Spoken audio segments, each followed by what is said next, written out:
Activity discuss गरेका थियौँ र अब आज चाहिँ हामी ग्राम्स ल अफ डिफ्युजनको एप्लिकेसन है तीनवटा यसको एप्लिकेसन भनेर दिएको छ तीनवटा एप्लिकेसन त्यसपछि अब ग्यास लजहरू सिद्धियो थ्योरिटिकल्ली अब यो सबै ग्यासको लजहरू बेस्ड हुने थ्योरी एउटा हामीले पढ्नुपर्छ kinetic molecular theory of gas भनेर यो काइनेटिक मोलिकुलर थ्योरी अफ ग्यासको चाहिँ 8-10 वटा पोस्टुलेटहरू छन् त्यो एक्जाममा सोधिराख्छ है 4-5 मार्क्समा पनि right the postulates of kinetic molecular theory of gas भनेर सोध्छ त्यही पोस्टुलेटमा बेस्ड भएर चाहिँ यो सबै ग्यासको लजहरू चाहिँ डेभलप गरे हो त्यही भएर यो ग्यासको लजहरू चाहिँ कम्प्लिटली है 100% ट्रु चाहिँ छैन 100% चाहिँ मिल्दैन र त्यहाँ चाहिँ हामीले केही कन्डिसनहरू अप्लाई गर्नुपर्छ त्यही भएर यो ग्यासको इक्वेसनहरू लजहरू चाहिँ आइडल ग्यासको लागि मात्रै कम्प्लिटली फलो हुन्छ अब आइडल ग्यास भनेपछि त्यहाँ केही कुरा मानिएको हुन्छ फिक्स गरिएको हुन्छ र रियल ग्यासको लागि चाहिँ 100% मिल्दैन अब किन मिल्दैन कति बेला मिल्छ त्यो कुराहरू हामीले डिस्कस गर्छौँ deviation of real gases from ideal behaviour भनेर हामीले छुट्टै हेडिङमा रियल ग्यासहरूले चाहिँ किन यो ठ्याक्कै यो ग्यासको लजहरू भनेको यो बोयल्स ल चार्ल्स ल हैन कम्बाइन्ड ग्यास इक्वेसनहरू चाहिँ ट्रु ग्यासले है किन कम्प्लिटली फलो गर्दैन फलो त गर्छ तर 100% चाहिँ किन फलो गर्दैन कुन कन्डिसनमा चाहिँ 100% फलो गर्छ हैन ती कुराहरू डिस्कस गर्छ ओके अब applications of Graham's law of diffusion भनेर हेडिङ लेख त यो कहिलेकाहीँ सोधिराख्छ लास्टमा 1 मार्क्समा अल्सो राइट 1 एप्लिकेसन भनेर एड गरिदिन्छ applications of Graham's law of diffusion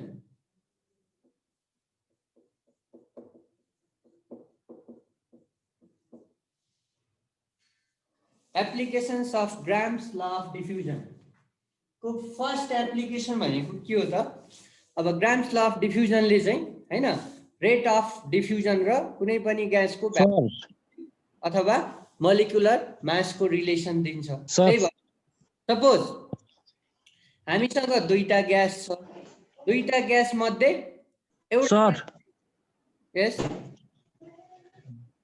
sir त्यो हिजो तपाईले लेख्नु भएको थियो नि RN2/RO2 √* के हो त्यो दुईटाको मोलिकुलर मास र भ्यापर डेन्सिटी दुईटा ग्यास राखे हो क्या आर के रे RN2 तल थियो नि N2 भनेपछि नाइट्रोजन सपोज गरेको एउटा अर्को ए सपोज गरेको RN2 भनेको नाइट्रोजनको रेट अफ डिफ्युजन भनेको त्यस्तै अर्को /RO2 के लेख्नु भएको थियो के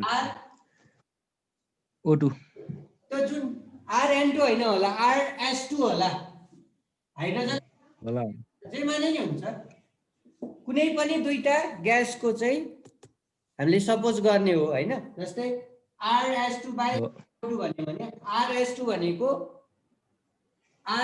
भनेको rate of diffusion of hydrogen हेर त RS2 भन्यो भने rate of diffusion of hydrogen by RO2 भन्यो भने rate of diffusion of oxygen हो हैन अब यो दुईटाको रिलेसन केसँग हुन्छ भ्यापर डेन्सिटीसँग पनि रिलेसन लेख्न सकिन्छ मोलिकुलर माससँग पनि रिलेसन लेख्न सकिन्छ जुन लेखे नि हुन्छ अब हामीलाई न्यूमेरिकलमा जे आवश्यकता छ भ्यापर डेन्सिटी क्याल्कुलेट गर भनेको छ भने भ्यापर डेन्सिटीको रिलेसन लेख्नु पर्यो मोलिकुलर मास हैन क्याल्कुलेट गर भनेको भने मोलिकुलर मासको लिने जस्तै यो चाहिँ molecular mass of oxygen by molecular mass of hydrogen हुन्छ √* किनभने इन्भर्सली प्रोपोर्सनल हो नि त कुनै पनि ग्यासको रेट अफ डिफ्युजन चाहिँ त्यसैको मोलिकुलर माससँग इन्भर्सली प्रोपोर्सनल हुन्छ भने vapour density of oxygen by vapour density of hydrogen लेखे नि हुन्छ √* ओके अब हेर यही फर्मुलाबाट पनि हामीले एउटा एप्लिकेसन चाहिँ भन्न सक्छौं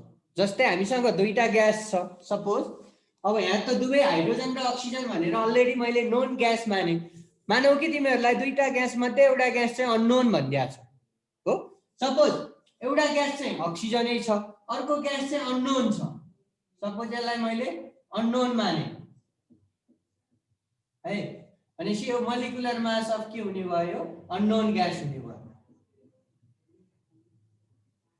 हेर त अब एउटा ग्यासको चाहिँ रेट अफ डिफ्युजन त्यसको मोलिकुलर मास नोन छ, नोन भएपछि मोलिकुलर मास हामीलाई थाहा हुन्छ। जस्तै अक्सिजन भन्ने बित्तिकै हैन अक्सिजनको मोलिकुलर मास त फिक्स हो, स्ट्यान्डर्ड भ्यालु छ 32 हो हैन, यो थाहा भयो। अनि अक्सिजनको रेट अफ डिफ्युजन हामीलाई दिया छ सपोज, र अब अननोन ग्यासको पनि रेट अफ डिफ्युजन हामीलाई थाहा छ भने त्यो अननोन ग्यास के हो भनेर हामीले पत्ता लगाउन सक्छौँ। अननोन ग्यास पत्ता लगाउने भनेको अननोन ग्यासको मोलिकुलर मास पत्ता लगाउने भने हो। अब मोलिकुलर मास थाहा भएपछि ग्यास पनि थाहा हुन्छ भने कुन कुन ग्यासको मोलिकुलर मास कति कति छ भन्ने कुरा त हामीसँग डाटा पनि छ हो। सर यस सर तपाईको आवाज एकदम अड्केर आइरह। अड्किरहेछ, खै नेट स्लो भएर होला यहाँ त त्यस्तो। यहाँ अड्के हैन सर, उतै नेट स्लो भयो। यता नि अड्के छैन सर। ल तिमीहरुको आफ्नो यता नि अड्केको छैन सर। नेट स्लो भएर होला। ल ओके अड्केको छैन सर। ओके ओके भनेपछि यो रिलेसन हेर त, कुनै ग्यास एउटा अननोन छ। अब त्यो अननोन ग्यास कुन ग्यास हो भनेर हामीले त्यसको मोलिकुलर मास अथवा भ्यापर डेन्सिटी चाहिँ पत्ता लगाउन सक्छौं यदि अर्को नोन ग्यास छ भने। अब किनभने नोन ग्यासको भ्यापर डेन्सिटी अथवा मोलिकुलर मास भनेपछि फिक्स हुन्छ, थाहा हुन्छ हैन। अनि त्यो नोन ग्यासको चाहिँ रेट अफ डिफ्युजन पनि हामीलाई थाहा छ भने अब हामीले त्यो अननोन ग्यासको मोलिकुलर मास पत्ता लगाउन सक्छौं अथवा अननोन ग्यासको भ्यापर डेन्सिटी पत्ता लगाउन सक्छौं। यो हामीले म्याथमेटिकल पार्टमा नि गर्छौं र अहिले चाहिँ एप्लिकेसनमा पनि हामीले यो लेख्न सक्छौं क्या। जस्तै to determine the molecular mass or vapor density of unknown gas by knowing the rate of diffusion of another gas हैन, अथवा known gas। अर्को known gas को rate of diffusion हामीलाई थाहा छ भने unknown gas को हामीले vapor density अथवा molecular mass यो ग्राम्स ल अफ डिफ्युजन को म्याथमेटिकल रिलेशनशिप युज गरेर पत्ता लगाउन सक्छौं। त्यही भएर यसलाई पनि एउटा एप्लिकेसन मान्न सकिन्छ। त्यही भएर to determine the molecular mass or vapour density of unknown gas अब बाई नोइङ अथवा by comparing with the rate of diffusion of known gas भनेर हामी भन्न सक्छौं। र अर्को अब एकदमै इम्पोर्टेन्ट यसको एप्लिकेसन भनेको कहिलेकाहीँ धेरै ग्यासहरुको हामीलाई मिक्सचर दियो भने त्यो मिक्सचरबाट ग्यासलाई हामीले छुट्याउन सक्छौं। हरेक ग्यासलाई कसरी छुट्याउन सकिन्छ भन्दा डिफ्युजन प्रोसेसबाट। डिफ्युजन प्रोसेस भनेको के हो भने त्यो मिक्सचर अफ ग्यासलाई चाहिँ मुभ गराउने कुनै एउटा ट्युब लाइक स्ट्रक्चरबाट ट्युबबाट लामो ट्युबबाट चाहिँ ग्यासको मिक्सचरलाई हामीले पास गराउने डिफ्युज गराउने हो भने के हुन्छ भने सबै ग्यासको स्पिड ट्राभल गर्ने भेलोसिटी एउटै हुँदैन, किनभने कुनै ग्यास फास्ट मुभ गर्छ कुनै स्लो मुभ गर्छ। त्यही भएर त्यो मिक्सचर अफ ग्यासलाई डिफ्युजन प्रोसेसबाट चाहिँ हामीले सेपरेट गर्न सक्छौं। तर त्यो ग्यास चाहिँ कस्तो हुनुपर्छ भने सबै त्यो मिक्सचरमा भएको ग्यासको चाहिँ भ्यापर डेन्सिटी अथवा मोलिकुलर मास चाहिँ अलि डिफरेन्ट हुनु पर्यो। सेम सेम उस्तै उस्तै छ भने त्यसलाई छुट्याउन गाह्रो हुन्छ, किनभने त्यसको स्पिड उस्तै उस्तै हुन्छ। तर भ्यापर डेन्सिटी अथवा मोलिकुलर मास चाहिँ कुनै ग्यासको अलि धेरै कुनै ग्यासको एकदम थोरै छ भने त्यस्तो ग्यासको मिक्सचरबाट हामीले ग्यासहरूलाई डिफ्युजन प्रोसेसबाट छुट्याउन सक्छौं। डिफ्युजन प्रोसेस भनेको त्यो मिक्सचरलाई चाहिँ पास गराउने एउटा ट्युबबाट, र पास हुने क्रममा के हुन्छ त कुनै ग्यास छिटो ट्राभल गर्छ कुनै ढिलो ट्राभल गर्छ हैन। जुन ग्यास लाइटर छ हो जसको मोलिकुलर मास अथवा भ्यापर डेन्सिटी कम छ त्यो छिटो पास हुन्छ, जसको भ्यापर डेन्सिटी अथवा मोलिकुलर मास बढी छ त्यो ढिलो ट्राभल गर्छ अनि सेपरेट हुन्छ। यो अर्को एउटा एप्लिकेसन हो। र अब थर्ड एप्लिकेसन भनेको चाहिँ अलिकति एडभान्स लेभलको छ। जस्तै तिमीहरूले आइसोटप भनेर पढ्नु पर्छ। आइसोटप भनेको different forms of an element हो having the same atomic number but different atomic masses है। एउटै एलिमेन्टको पनि डिफरेन्ट फर्महरू हुन्छ। डिफरेन्ट फर्म भनेको एटोमिक नम्बर त्यही हुन्छ हैन, तर त्यसको एटोमिक वेट अथवा एटोमिक मास चाहिँ फरक हुन्छ। अब त्यो किन फरक हुन्छ भन्दा त्यसमा चाहिँ नम्बर अफ अहिले चाहिँ मेरोमा नि अड्केछ।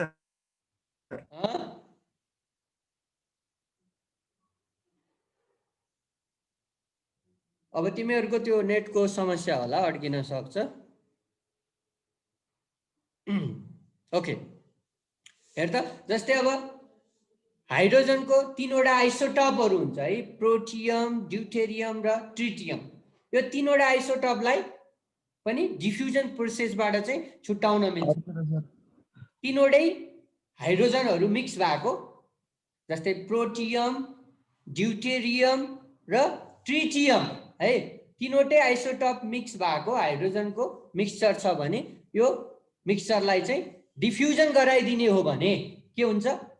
अब सबैभन्दा छिटो प्रोटियम ट्राभल गर्छ, किनभने प्रोटियम चाहिँ सबैभन्दा कम एटोमिक मासको छ, त्यही भएर प्रोटियम सबैभन्दा छिटो ट्राभल गर्छ र ट्रिटियम है, ट्रिटियम सबैभन्दा ढिलो ट्राभल गर्छ। त्यही भएर कुनै एलिमेन्टको डिफ्रेन्ट आइसोटपहरूलाई पनि डिफ्युजन प्रोसेसबाट हामीले सेपरेट गर्न सक्छौँ। त्यही भएर बुकमा चाहिँ अब के भनेको छ भने, for the separation of isotope of certain element है, सर्टेन एलिमेन्टको आइसोटपहरूलाई छुट्याउने काममा पनि डिफ्युजन प्रोसेस चाहिँ युज हुन्छ भनेर यसको चाहिँ 3वटा युजेसहरू दिएको छ। ओके, लेख्ने फर्स्ट पोइन्टमा लेख्ने, for the separation of for the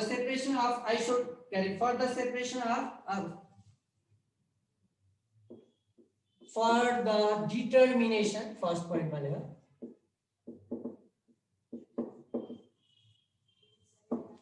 for the determination है, नम्बर 1 मा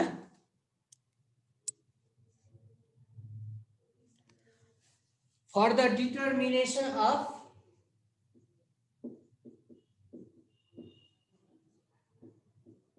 mass, for the determination of molecular mass or vapor density,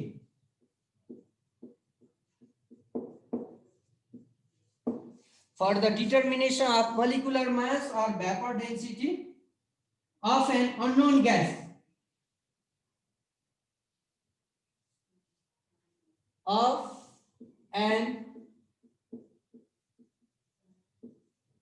an unknown gas, for the determination of molecular mass or vapor density of an unknown gas. By comparing with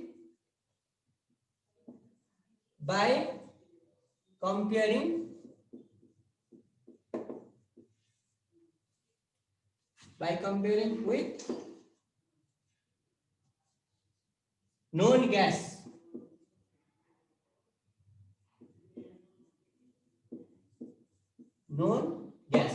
एउटा gas चाहिँ नोन हुनु पर्यो। Gas नोन भनेपछि अब त्यसको molecular mass अथवा vapour density चाहिँ के हुन्छ? फिक्स हुन्छ हैन।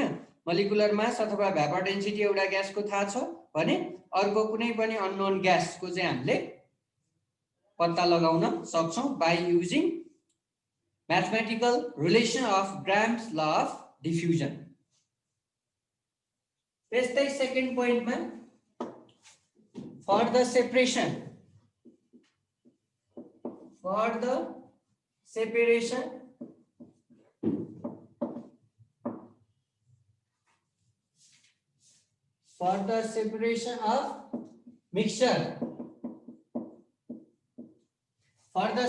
of mixture, of gases having, for the separation of mixture of gases having different vapor densities,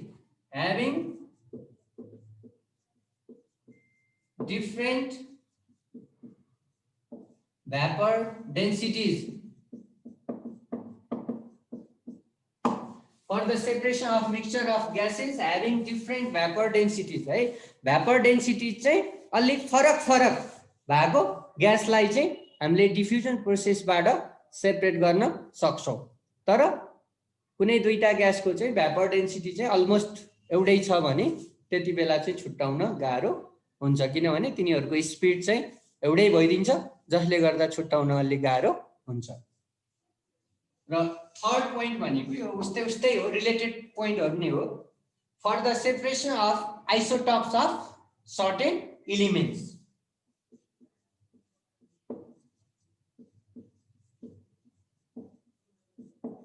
for the separation of isotopes. For the separation of isotopes of certain element.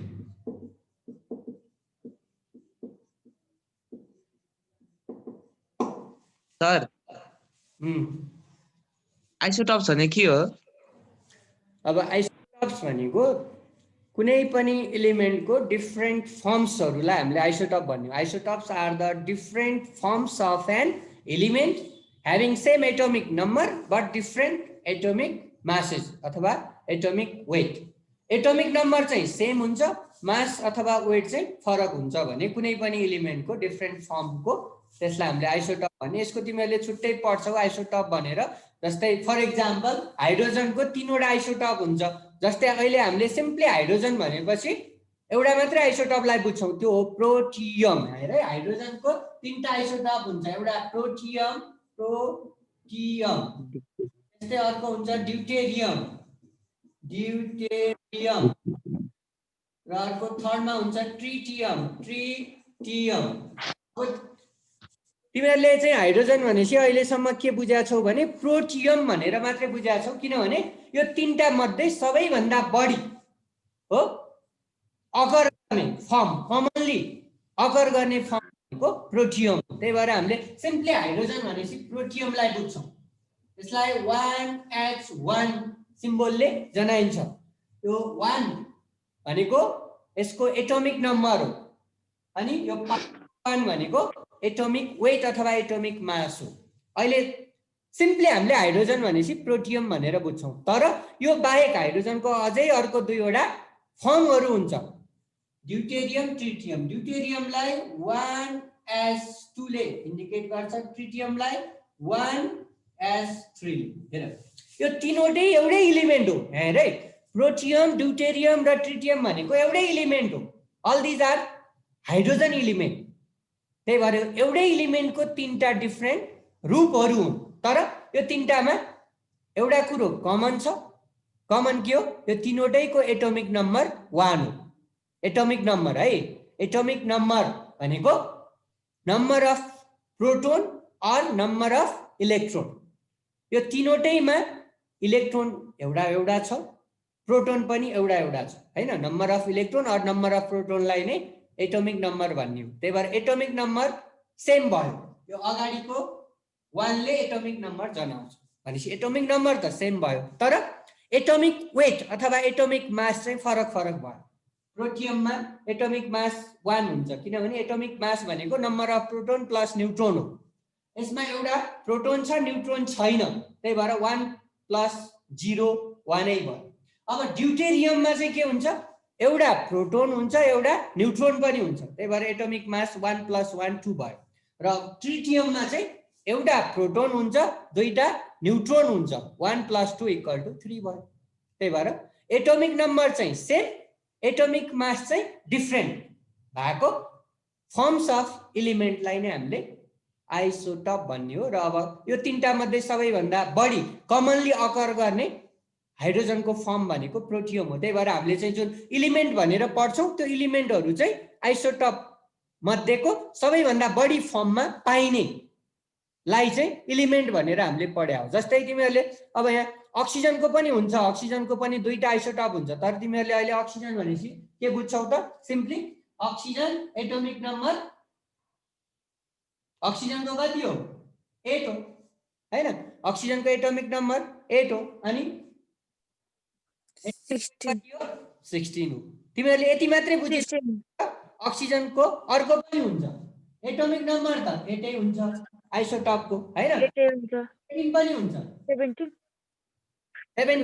18 हो. यो different atomic weight भएको एलिमेन्टको फर्मलाई चाहिँ isotope भनेर भन्ने हो हैन. यो धेरै एलिमेन्टमा हुन्छ. जस्तै कार्बन भनेर तिमीहरूले अहिले C6 यो 12 भनेर पढाएको छौ किनभने कार्बनको एटोमिक नम्बर 6 हो हैन. अनि एटोमिक मास चाहिँ 12 हो भनेर पढाएको छौ. यसलाई सिम्पली हामीले कार्बन एलिमेन्ट भन्छौँ. अब कार्बनको पनि आइसोटप हुन्छ. अर्को C6 त भइहाल्यो, अर्को 14 हुन्छ हैन. यिनीहरूको बारेमा तिमीहरूले छुट्टै पढ्छौ. र अहिले चाहिँ हामीले सिम्पली आइसोटपहरू चाहिँ कुनै पनि एलिमेन्टको आइसोटपहरूलाई छुट्याउन पनि grams law of diffusion use हुन्छ भन्ने कुरा मात्रै हो है त। ओके, अब यो 1 मार्क्समा राइट 1 एप्लिकेसन युज भन्यो भने कुनै एउटा पोइन्ट लेख्न सकिन्छ। ओके, अब ग्राम्स लॉ अफ डिफ्युजनमा अब थ्योरीमा पढ्ने कुरा, अब न्युमेरिकल पार्ट त अब हामी लगभग सुरु गर्न गइरहेछौँ। अब एउटा बाँकी छ यसमा kinetic molecular theory of gas भनेर है। अब यो कुनै कुनै टेक्स्टबुकमा चाहिँ यो स्टार्टिङमै दिएको छ अनि बल्ल ग्यासको लजहरू सुरु गरेको छ होइन। कुनै कुनै टेक्स्टबुकमा चाहिँ ग्यासको लजहरू सकिसकेपछि बल्ल यो थ्योरीको डिस्कस गरेको छ अनि यसमा हामीले रियल ग्यास भने कि आइडल ग्यास भने कि त्यो नि डिस्कस गर्छौँ। Difference between real gas and ideal ग्यासको पनि डिस्कस गर्छौँ।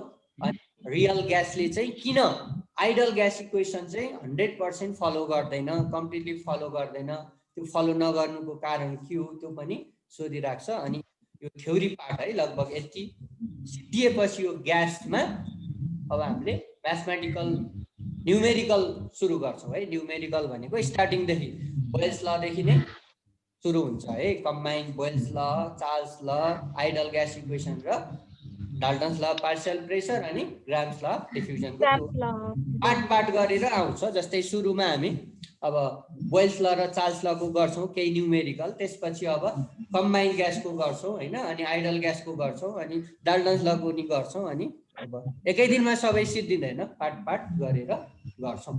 ओके, अबको हेडिङ भनेको तिमीहरूको kinetic molecular theory of gas है। अब यो चाहिँ फेरि तिमीहरूलाई अब सजिलो किन हुन्छ भने फिजिक्समा नि पढ्नुपर्छ है। फिजिक्समा नि यो थ्योरी मजाले पढ्नुपर्छ। पोस्टुलेटहरू पनि एउटै हो है। हामी 8-10 वटा पोस्टुलेट डिस्कस गर्छौँ। केमिस्ट्रीमा जे पोस्टुलेट छ काइनेटिक मोलिकुलर थ्योरी अफ ग्यासको, फिजिक्समा नि त्यही छ। अब फिजिक्समा किन kinetic molecular theory of gas पढ्नु पर्यो हो, त्यो कुरा के को लागि आवश्यक छ फिजिक्समा भन्दा तिमीहरूले क्लास 10 मा हिट एन्ड टेम्परेचर भनेर पढ्यो। हिट र टेम्परेचरलाई kinetic molecular theory of gas अनुसार मोडर्न कन्सेप्टबाट डिफाइन गरिन्छ है। हिट भनेको heat is the sum of kinetic energy of all molecules present in a body भनेर डिफाइन गरिन्छ। त्यस्तै टेम्परेचर भनेको average of kinetic energy of all molecules present in a body. भनेपछि अब फिजिक्समा नि तिमीहरूले हिट टेम्परेचर पढ्नुपर्छ हो। हिट र टेम्परेचर बुझ्नको लागि पहिला काइनेटिक थ्योरी अफ ग्यास भने के हो, यसका पोस्टुलेटहरू के हुन् हो, यो पढ्न आवश्यक छ। त्यही भएर फिजिक्समा पनि यो ठ्याक्कै रिपिट हुन्छ। ओके,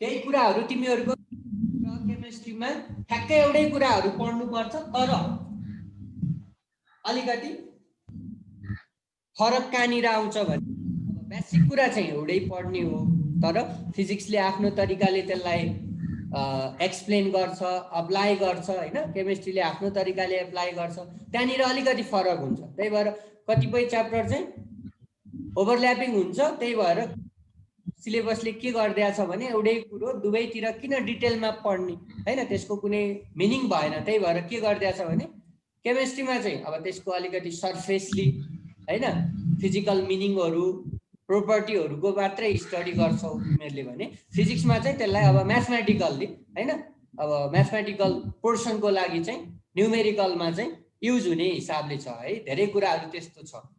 जस्तै अर्को अब मैले लिक्विड स्टेटमा पढाउने 2 वटा प्रोपर्टी तिमीहरूले फिजिक्समा डिटेलमा पढ्छौ, तर केमिस्ट्रीमा जस्ट 2 मार्क्सको लागि मात्रै त्यो कहिलेकाहीँ सोध्छ। जस्तै सर्फेस टेन्सन र भिस्कोसिटी भनेर तिमीहरूले केमिस्ट्रीमा नि हल्का पढ्नुपर्छ, तर केमिस्ट्रीमा as a property of liquid भनेर मात्रै पढ्ने हो। तर फिजिक्समा चाहिँ त्यो च्याप्टरै छुट्टै छ त्यसको बारेमा है। सर्फेस टेन्सन र भिस्कोसिटी भनेर छुट्टै च्याप्टर टपिक्समा नै तिमीहरूले पढ्नुपर्छ। त्यही भएर फिजिक्समा चाहिँ त्यो त्यसको सबै न्युमेरिकल पार्टहरू म्याथमेटिकल कुराहरू सबै छ। केमिस्ट्रीमा चाहिँ जस्ट मिनिङ मात्रै हैन, त्यही भएर डिटेलमा पढ्नु परेन एउटै कुरोलाई। ओके,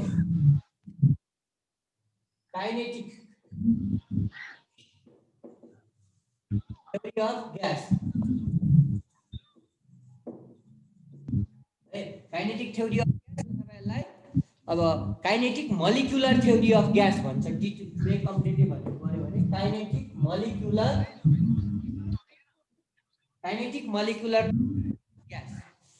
अब kinetic molecular theory of gas भनेको के हो हैन, सुरुमा त्यो अलिकति बुझ्नु पर्यो किन यो थ्योरी डेभलप भयो हैन। Okay, kinetic molecular theory of gas was first developed by Bernoulli है, BERNOULLI। यो बर्नौली भन्ने केमिस्टले सबैभन्दा सुरुमा यो kinetic molecular theory of gas भनेर उसले चाहिँ यो डेभलप गरे हो। र यो थ्योरी किन डेभलप भयो भने kinetic molecular theory of gas was develop in order to study the molecular behaviour of gases. In order to study the molecular behaviour of gas है, ग्यासको मोलिकुलर बिहेभियर को बारेमा स्टडी गर्नको लागि हो kinetic molecular theory of gas चाहिँ develop भयो। र later on this theory was further extended, modified, improved by a group of scientist, chemist like Clausius, Boltzmann, Maxwell etc. र this kinetic molecular theory of gas is fully based on certain assumption or postulate which are called the postulate of kinetic molecular theory of gas है। अब theory भनेको जहिले पनि एउटा अनुमान गर्ने हो है, थ्योरी भनेको एउटा अनुमान लगाएर केही कुराहरू निकाल्ने हो।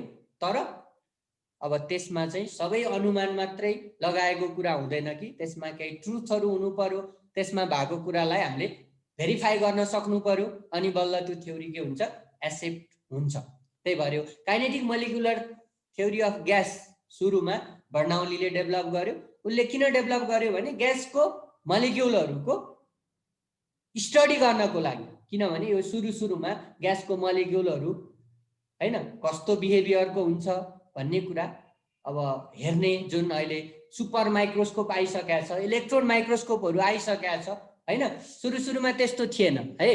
त्यही भएर केमिस्टहरूलाई पनि अलिकति के थियो त, कन्फ्युजन थियो, ग्यासको मोलिक्युलहरू कसरी मुभ गर्छ होला, कसरी ट्राभल गर्छ होला हैन, यी कुराहरूको बारेमा उनीहरूलाई पनि क्युरियोसिटी थियो। त्यही भएर मोलिक्युलको बिहेभियर कस्तो हुन्छ यी कुराहरू स्टडी गर्नको लागि चाहिँ यो थ्योरी डेभलप भयो। र पछि चाहिँ अरू साइन्टिस्टले पनि यो थ्योरीलाई फर्दर इम्प्रुभ गर्दै गयो, सुधार्दै गयो हैन, करेक्सन गर्दै गयो। र अहिले चाहिँ यो काइनेटिक मोलिकुलर थ्योरी अफ ग्यासले चाहिँ हामी चिन्छौँ यो थ्योरीलाई। र यो थ्योरी चाहिँ फुल्ली पोस्टुलेटहरूमा, एजम्पसनहरूमा बेस्ड छ है। यो थ्योरी डेभलप गर्दाखेरि चाहिँ केही अनुमानहरू गरिएको छ, जुन अनुमानहरू कुनै चाहिँ 100% ट्रु पनि भएपछि कुनै पोस्टुलेटहरूमा केही विकनेसेस छ। अब कुन पोस्टुलेटमा विकनेसेस छ त्यो कुरा पनि हामीले डिस्कस गर्छौँ। अहिले चाहिँ simply kinetic molecular theory of ग्यासले ग्यासको मोलिक्युलको बिहेभियरको बारेमा स्टडी गर्न डेभलप भएको थ्योरी हो। र यो थ्योरी चाहिँ केही पोस्टुलेटहरूमा बेस्ड छ। र अब यो पोस्टुलेटहरू के हो त्यो कुरा हामीले बुझ्नु पर्यो। ओके, अब यसको मेजर पोस्टुलेटहरू है, पोस्टुलेट भनेको यो थ्योरी डेभलप गर्दाखेरि चाहिँ केही कुरा फिक्स गर्नु पर्यो, मान्नु पर्यो हैन, त्यही फिक्स गरिएको कुरालाई हामीले पोस्टुलेट अथवा एजम्पसन भनेर भन्छौँ। ओके, जस्तै यसको फर्स्ट पोस्टुलेट के हो भने यसले के भन्छ भने मोलिक्युललाई इन्डिकेट गर्छ, ग्यासको मोलिक्युललाई इन्डिकेट गर्छ है। यो पोस्टुलेटहरू ग्यासको मोलिक्युलको लागि मात्रै हो, लिक्विड र सोलिडको लागि हो मिल्दैन, किनभने लिक्विड र सोलिडमा मोलिक्युलहरू एकदम नजिक हुन्छ हैन, एकदम स्ट्रङली होल्ड भएर बसेको हुन्छ, ती मोलिक्युलहरू फ्रीली मुभ गर्न सक्दैन। त्यही भएर यो काइनेटिक मोलिकुलर थ्योरी अफ ग्यासको जुन पोस्टुलेटहरू छ यो चाहिँ ग्यासियस स्टेटमा भएको म्याटरको लागि मात्रै एप्लिकेबल हुन्छ। जस्तै हाइड्रोजन ग्यास हैन, oxygen gas, nitrogen gas, carbon dioxide gas हो, जुन एलिमेन्टहरू ग्यासियस स्टेटमा हुन्छ ती एलिमेन्टको लागि मात्रै यो थ्योरी अथवा यो थ्योरीका पोस्टुलेटहरू एप्लिकेबल हुन्छ। ओके, अब यो काइनेटिक मोलिकुलर थ्योरी अफ ग्यासको फर्स्ट पोस्टुलेटले के भन्छ भने अब ओन्ली फर ग्यास, त्यही भएर पोस्टुलेटमै ग्यासबाट स्टार्ट गरेको हुन्छ हैन। A gas is composed of very small particle, tiny particles called molecules हो। कुनै पनि ग्यास चाहिँ हैन, चाहे हाइड्रोजन होस्, चाहे अक्सिजन होस्, चाहे नाइट्रोजन होस्, हैन, एकदमै साना पार्टिकलहरूबाट बनेको हुन्छ अरे, हैन। अब त्यो ग्यासको स्मलेस्ट पार्टिकललाई, टाइनी पार्टिकललाई के भन्ने अरे, त्यसको मलिक्युल्स भन्ने अरे, हैन। अब मलिक्युललाई पनि हामीले लगभग त्यसरी नै बुझ्या हौँ, हैन। मलिक्युल भनेको simplest particle of element or compound, हैन, विच ह्याभ इन्डिपेन्डेन्ट एक्जिस्टेन्स भनेर डिफाइन गरे। त्यस्तै हो काइनेटिक मोलिकुलर थ्योरी अफ ग्यासले नि के भन्छ भने, हैन, a gas is composed of, हैन, अ ग्यास, एनी ग्यास, जुनसुकै ग्यास होस्, हैन, any gas is composed of very small minute or tiny particles called molecules. This is the first postulate of this kinetic molecular theory of gas. र अब अर्को postulate है, अर्को पोस्टुलेटले चाहिँ के भन्छ भने ग्यासको मलिक्युलको मोसनको बारेमा भन्छ। जस्तै हामीले पनि अहिलेसम्म ग्यासको मलिक्युलहरूलाई त मुभ गरे त आँखाले त देखेको छैन, हैन, तर अब इलेक्ट्रोन माइक्रोस्कोपहरुबाट यसको मुभमेन्ट हेर्न मिल्छ, हैन। अर्को यो ब्रोमियन भन्ने साइन्टिस्टले, केमिस्टले ग्यासको मलिक्युलहरू कसरी मुभ गर्छ उले त्यो, हैन, अब्जर्भ गरेर नै त्यसको अब ब्रोमियन मोसन भनेर पनि तिमीहरूले पढ्नु पर्छ, हैन। त्यो अब जसले एक्सपेरिमेन्ट गर्यो, जसले electron microscope, super microscope use गर्यो उसले देख्यो। स्टिल हामीले त युज गरेका छैनौँ, त्यही भएर हाम्रो लागि त यो अझै पनि हो, हैन, हो कि होइन भने जस्तो केही डाउट त हुन्छ, हैन। तैपनि अब यो पोस्टुलेटमा भएको पोइन्टहरू चाहिँ अलमोस्ट सबै ट्रु। त्यही भएर यो सेकेन्ड पोस्टुलेटले के भन्छ भने the molecules of gas are in continuous random motion, है। हेरे यसले भन्न खोजेको के भने ग्यासको मलिक्युलहरू चाहिँ जहिले पनि मुभ गरिरहेको हुन्छ, कहिले पनि रेस्टमा हुँदैन अरे। त्यही भएर the molecules of gas are in continuous random motion. Random motion भनेको there is no fixed direction for the movement of molecules of gas. ग्यासको मलिक्युल चाहिँ मुभ गर्ने कुनै पनि डिरेक्सन फिक्स हुँदैन, जता पनि मुभ गर्न सक्छ। जस्तै हामीले सर्टेन अमाउन्ट अफ ग्यासलाई रिलिज गरिदिने हो भने त्यो ग्यास कुन डिरेक्सनमा जान्छ भनेर हामीले भन्न सक्दैन, है। जता पनि जान्छ, माथि नि जान्छ, तल पनि जान्छ, किनभने there is no effect of gravity on the molecules of gas. This is also the last postulate of this kinetic molecular theory of gas, है। काइनेटिक मोलिकुलर थ्योरी अफ ग्यासको लास्ट पोस्टुलेट भनेको ग्यासको मोलिक्युलमा ग्राभिटीको कुनै इफेक्ट हुँदैन। अब यो पनि true हो। किन? ग्राभिटीको इफेक्ट हुन्थ्यो भने त ग्यासको मोलिक्युल सबै तलतिर जानु पर्छ, तर यस्तो हुँदैन। किन? ग्यासको मोलिक्युललाई हामीले रिलिज गरिदिने हो भने हावामा सबै मोलिक्युल तल जाँदैन, कुनै तल पनि जान सक्छ, कुनै माथि पनि जान्छ, जुन डिरेक्सनमा पनि जान सक्छ। हो, यो भन्नुको मतलब ग्राभिटीको इफेक्ट त्यहाँ नेग्लिजिबल भयो भन्न खोज्या हो। यसको मतलब we can say there is no effect of gravity on the molecules of gas, हैन। यो लास्ट पोस्टुलेट हो, सुरुमै आयो मैले भन्ने। ओके, त्यस्तै अर्को मैले के भन्दै थिएँ त, सेकेन्ड पोस्टुलेटमा के थियो त, the molecules of gas are in continuous random motion. यसको मतलब के त, ग्यासको मोलिक्युलहरू लगातार, है, कन्टिन्युअसली मुभ गरिरहेको हुन्छ, तर मुभ गर्ने डिरेक्सन फिक्स छैन। र्यान्डम मोसन भनेको they are found to be moving in all possible direction.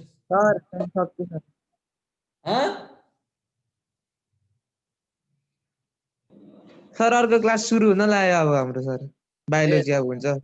Time सिद्धियो र? ल ल ल, ठिक छ, सकिसक्यो। ल अब यो पोस्टुलेटहरू हो, है त। अब नेक्स्ट टाइम र लेखाइदिन्छु, खासै डिस्कस गर्दैन यसमा। डिस्कस गर्ने कुरा केही छैन, आफै अब बुझ्न सक्नु पर्यो, हैन। अलिअलि चाहिँ हामी डिस्कस गर्दै बुझ्नै पर्ने पोइन्टहरू छ। अब नेक्स्ट टाइम यो कन्टिन्यू गरौँला, है त। ल बाई बाई सर। ल बाई बाई।